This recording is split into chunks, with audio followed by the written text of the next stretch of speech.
নমস্কার, সকলকে স্বাগত জানাই আমাদের চ্যানেলে। আপনার দিনটি শুভ হোক এই প্রার্থনা করে আজকের ভিডিওটি শুরু করছি।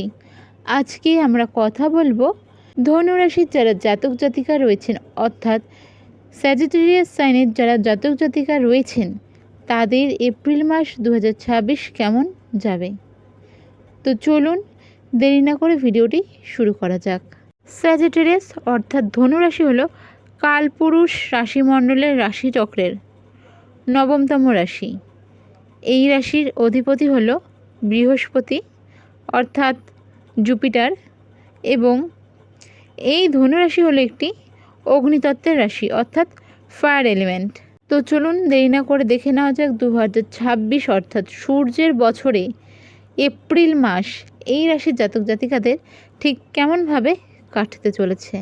তো চলুন সবার প্রথমে দেখে নিই প্ল্যানেটারি পজিশন। মাসের শুরুতে কোন গ্রহ কোন ঘরে থাকছে। আপনাদের চতুর্থ ঘরে থাকছে সূর্য, মঙ্গল এবং শনি। আপনাদের পঞ্চম ঘরে অর্থাৎ ফিফথ হাউসে থাকছে ভেনাস অর্থাৎ শুক্র। বৃহস্পতি অর্থাৎ জুপিটার আপনাদের সপ্তম ঘরে অবস্থান করবে এই সময়। কেতু এই সময় আপনাদের নবম ঘরে থাকছে এবং একত্রে রাহু ও বুধ আপনাদের তৃতীয় ঘরে থাকবে। তো এই থাকছে আপনাদের প্ল্যানেটারি পজিশন। এবার দেখে নেব যে আপনাদের স্বাস্থ্য কেমন থাকছে। স্বাস্থ্য, education, love life, married life, ভাগ্য, কেরিয়ার, বাণিজ্য প্রত্যেকটা নিয়ে ডিটেলস আলোচনা করব এবং থাকবে শেষে প্রতিকার। কারো যদি কিছু জানার থাকে অবশ্যই কমেন্ট করুন, চেষ্টা করব আপনাদের প্রতিটি কোয়ারিজের রিপ্লাই করা। তো চলুন ভিডিওটি শুরু করা যাক। সবার প্রথমে দেখে নেব আপনাদের স্বাস্থ্য কেমন থাকছে। স্বাস্থ্য দেখা হয় আপনাদের কোথা থেকে? দেখা হয় আপনাদের ফার্স্ট হাউস থেকে। আপনাদের ফার্স্ট হাউসের অধিপতি হলেন জুপিটার। জুপিটার আপনাদের সপ্তম ঘরে এই সময় থাকছে।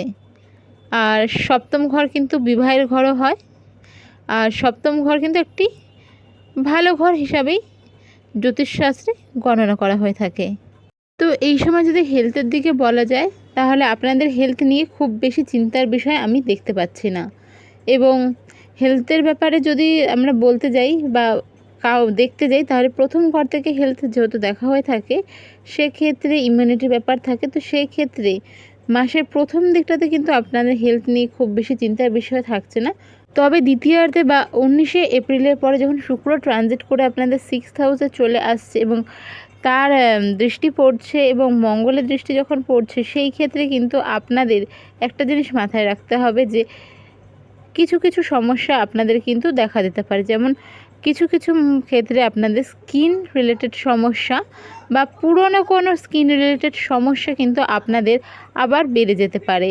এর সাথে সাথে কিছু অ্যালার্জেটিক সমস্যা আপনাদের এই সময় দেখা দিতে পারে। এর সাথে সাথে মাসের দ্বিতীয়ার্ধে পেট রিলেটেড সমস্যা আপনাদের দেখা দিতে পারে। যে কোনো ধরনের হজমের সমস্যা হতে পারে, ডাইজেস্টের সমস্যা, কোনো রকম যাদের অলরেডি কিছু পেটের সমস্যা ছিল তাদের বলবো এই সময়টা, ধরুন আপনাদের পেট রিলেটেড কোনো সমস্যা হচ্ছে এমন জাতক জাতিকা রয়েছেন, ডক্টর কনসাল্ট করেছেন, আপনারা মেডিসিন নিচ্ছেন বা কোনো কিছু ডায়েট ফলো করছেন, তো বলবো এই সময়টা কিন্তু আপনারা একটু স্ট্রিক্টলি ডায়েট ফলো করুন, আদারওয়াইজ একটু সমস্যা হতে পারে।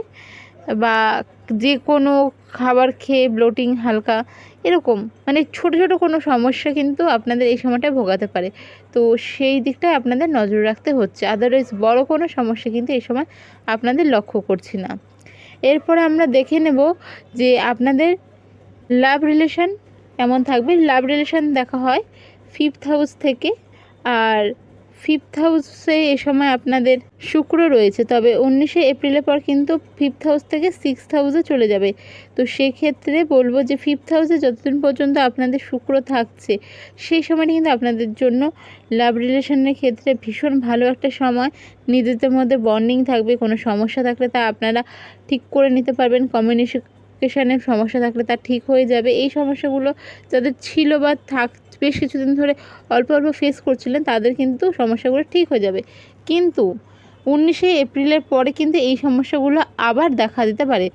ধরুন কোনো বিষয় নিয়ে আপনাদের মধ্যে মনোমালিন্য, নিজেদের সাথে ঠিকভাবে কমিউনিকেট করে উঠতে পারছেন না, কোনো বিষয় নিয়ে নিজেদের মধ্যে ডিসিশন নিতে পারছেন না, বা কেউ ছোট ছোট বিষয়ের উপরে রেগে যাচ্ছেন, কিছু বোঝাতে চাচ্ছেন, মিসআন্ডারস্ট্যান্ডিংয়ের ক্রিয়েট হচ্ছে, এই জিনিসগুলো কিন্তু হওয়ার সম্ভাবনা থাকছে আফটার 19 এপ্রিল 2026।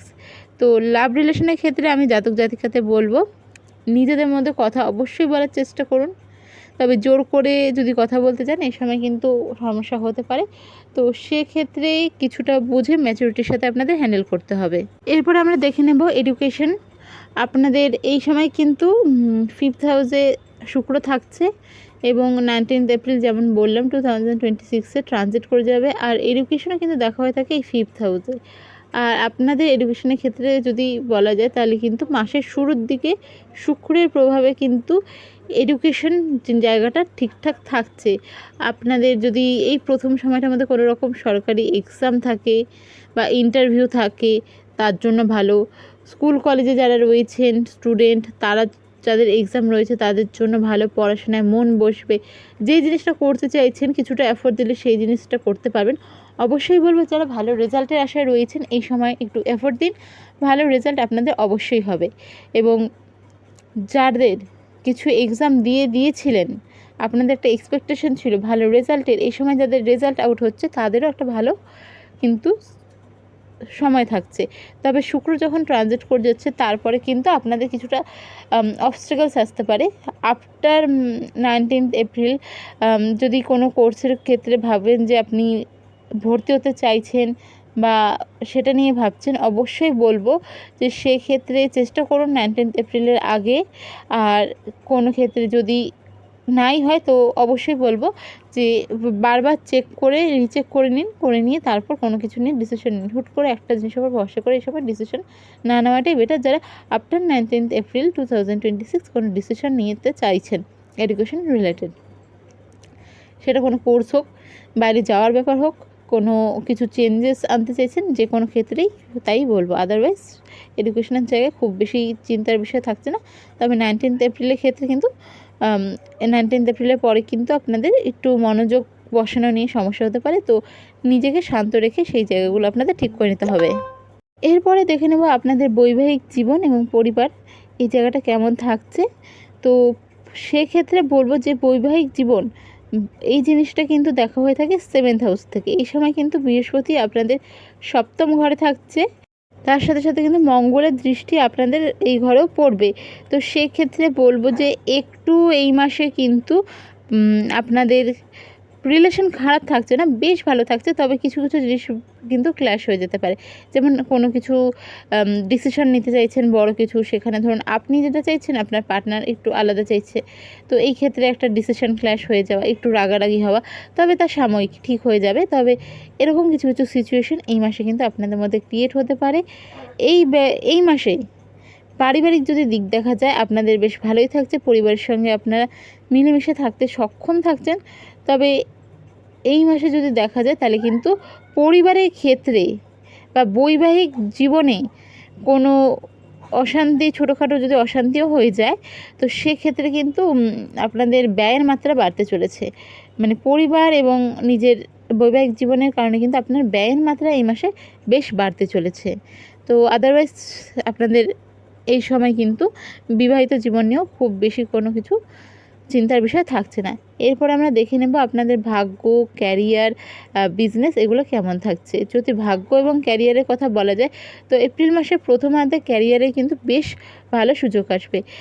যারা চাকরিতে যুক্ত রয়েছেন, বেসরকারি চাকরি হোক বিশেষ করে, তো কর্মক্ষেত্রে পদোন্নতি, প্রমোশন যেটা আমরা বলে থাকি, যারা সুইচ করতে চাইছেন অনেকেই অপশন পাবেন উইথ স্যালারি হাইক। তাছাড়া কারো ধরুন কোনো কিছু আটকে রয়েছিল পেমেন্ট, যেটা মার্চ মাসে সেটা এপ্রিলে ক্লিয়ার হয়ে যাবে। আচ্ছা, ধনুরাশির কিছু জাতক জাতিকা রয়েছেন যাদের ক্ষেত্রে হয়তো কোনো রকম পেমেন্ট আপনার কর্মক্ষেত্রে আটকে গেছে মার্চ মাসে। যদি আপনারা ভিডিওটা দেখে থাকেন অবশ্যই কমেন্ট করবেন তেমন হয়েছে কি না। তো সেক্ষেত্রে সেটা মোটামুটি এপ্রিল মাসের প্রথমার্ধে বা বলতে পারেন 9-10 তারিখের মধ্যে ক্লিয়ার হয়ে যাওয়ার সম্ভাবনা প্রবল থাকছে। আর কর্মক্ষেত্রে এছাড়া কোনো রকম বড় কিছু লক্ষ্য করা যাচ্ছে না, তবে একটু চাপ এই সময় বাড়তে পারে। যারা সরকারি চাকরির সাথে যুক্ত রয়েছেন আপনাদের ক্ষেত্রেও কোনো রকম বড় সমস্যা দেখা যাচ্ছে না। আপনাদের ক্ষেত্রে এর সাথে বলবো যে একটু কর্মক্ষেত্রে আপনাদের এই সময় কিন্তু চাপ বাড়তে পারে এই এপ্রিল মাসটায়। আদারওয়াইজ আপনাদের খুব বেশি কোনো সমস্যা থাকছে না। আর যদি বলা যায় ভাগ্য, তাহলে ভাগ্য, অর্থভাগ্যও ভালো থাকছে। এমনি যদি নর্মালি বলা যায় ভাগ্য আমাদের কোথা থেকে দেখা হয়ে থাকে, 9th হাউস থেকে। তো সেক্ষেত্রে কিন্তু আপনাদের ভাগ্যে এই সময় অতিরিক্ত খরচের যোগ রয়েছে। মানে যেটা করতে যাবেন একটু অবস্টেকেলস আসতে পারে, আর তার কারণে কিন্তু খরচা হতে পারে। তো আমি বলবো যে একটু ওয়েট করে যান, যেগুলো আপনাদের এখন না করলেই নয়। 2nd জুনের পরে চেষ্টা করুন, আপনাদের অর্থভাগ্য তখন ভালো থাকবে। বৃহস্পতি ট্রানজিট হচ্ছে, এবং এর সাথে সাথে আরও কিছু বিষয় যেগুলোর উপর আপনাদের নজর রাখতে হচ্ছে, সেগুলো হচ্ছে কোনো রকম পেপার ওয়ার্কস এই সময় কিন্তু ডিলে হয়ে যেতে পারে। কোনো কিছু যেগুলো আপনি দীর্ঘদিন ধরে করবেন ভাবছিলেন, ওসব রিলেটেড কোনো কাজ, জমি রিলেটেড কোনো কাজ, ফ্যামিলিতে যারা রয়েছেন তাদের কোনো রকম ডকুমেন্টস ভেরিফিকেশন বা ঠিক করা, এরকম কোনো কাজ যদি থেকে থাকে, ওসব ক্ষেত্রে কিন্তু এই সময় ডিলে হবে। আর এর সাথে সাথে হচ্ছে আপনাদের বুধের অবস্থান কিছুটা, যেহেতু এই সময় প্রতিকূল থাকছে, তাই কাজের ক্ষেত্রে কিছুটা ঝুঁকি নিতে হতে পারে। তো সেক্ষেত্রে আমি বলবো এই সময় ঝুঁকি নিয়ে কোনো রকম ইনভেস্টমেন্ট করবেন না, সেটা শেয়ার মার্কেটে হোক, বড় কোনো ইনভেস্টমেন্ট হোক বা ব্যবসায় হোক, ইনভেস্টমেন্ট করবেন না। যেমন আছে তেমন থাকতে দিন এপ্রিল মাসটা।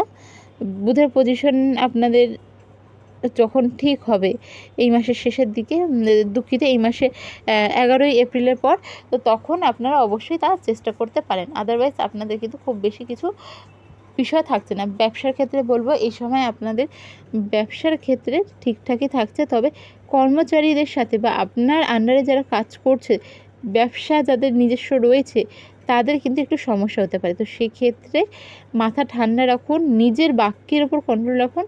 তো আপনার পক্ষে কিন্তু বিজনেসে এই সময় লাভের আশা দেখা সম্ভব হচ্ছে, তবে কর্মচারীদের সাথে বিবাদের যোগ থাকছে, যার ফলে কিন্তু লস হতে পারে। তো কারো যদি কোনো বিষয়ে কিছু জিজ্ঞাসা করার থাকে, কমেন্ট বক্স খোলা থাকছে, অবশ্যই আপনারা কমেন্ট করতে পারেন। আর আমি চেষ্টা করব যত সম্ভব আপনাদের যেই কোয়ারিজগুলো আসছে সেগুলোকে রিপ্লাই করার। ভিডিওটি যদি ভালো লেগে থাকে অবশ্যই সাবস্ক্রাইব, লাইক, শেয়ার করুন। দেখা হবে পরের ভিডিওতে। জয় শ্রীকৃষ্ণ, রাধে রাধে।